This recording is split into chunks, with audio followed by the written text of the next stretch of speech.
ஸ்ரீ விஷ்ணு புராணம் 82ஆம் பகுதி தேவகியை தேவர் போற்றுதல்.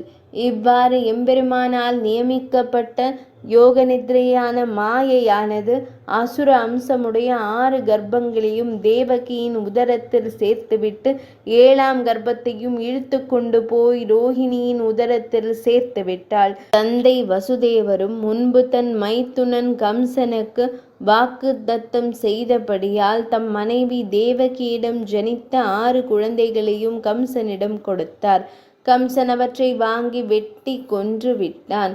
ரோஹிணியின் வயிற்றில் 7ஆவது கர்ப்பம் சேர்ந்தவுடன் சகல லோக ரக்ஷணார்த்தமாக ஸ்ரீஹரி பகவான் தேவகியின் கர்ப்பத்தில் எழுந்தருளினார். சுவாமியின் நியமனப்படி யோகநித்ரையும் அன்னை யசோதையின் கர்ப்பத்தில் பிரவேசித்து அவர் அவதரித்த தினத்திலேயே பிறந்தாள். மகாவிஷ்ணுவின் அம்சம் பூ உலகத்தில் சேர்ந்தவுடனே சூர்யாதி கிரகங்கள் ஆகாயத்தில் விளக்கமாய் சஞ்சரித்தன. வசந்தாதி ருதுக்களும் நன்றாக விளங்கின.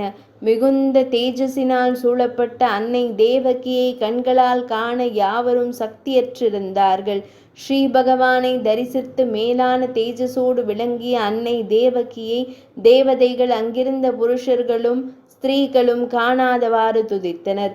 எப்படியெனில் அன்னை தேவகி தாங்கி தாம் பூர்வகத்தின் மகத்துவத்தை கர்ப்பத்தில் கொண்டிருந்த சூக்ஷ்ம பிரகிருத்தியாக இருக்கிறாய். பிறகு சகல வேதங்களையும் கர்ப்பத்தினுடைய பிரணவ ரூபமான லோகநாதனுடைய சூக்தியாக இருக்கிறாய்.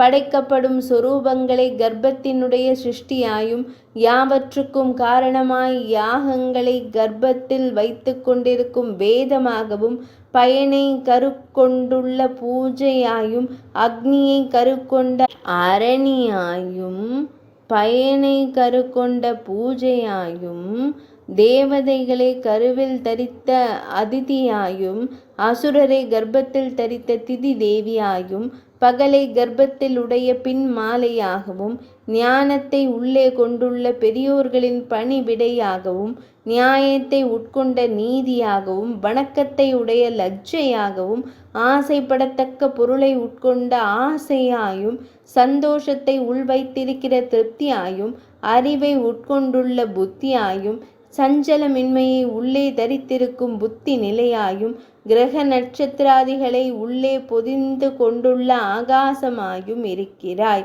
சகலமும் உன்னுள்ளே இருக்கின்றன. நீயே ஸ்வாகை ஸ்வதை, நீயே வித்தை, நீயே சுதை, நீயே ஆகாயத்தில் இருக்கும் அதிதி என்ற ஜோதி அல்லவா? சகல லோக ரக்ஷண்யத்துக்காக பூமியில் அவதரித்தாய். தாயே, நீ அடியங்களிடத்தில் அனுக்கிரகமுடையவளாய் உலகுக்கு நன்மை செய்தருள வேண்டும். மேலும் சகல லோகங்களையும் தரித்திருக்கும் எம்பெருமானை தாம் ஓப்போடு தரிக்க வேண்டும். 82ஆம் பகுதி நிறைவடைந்தது.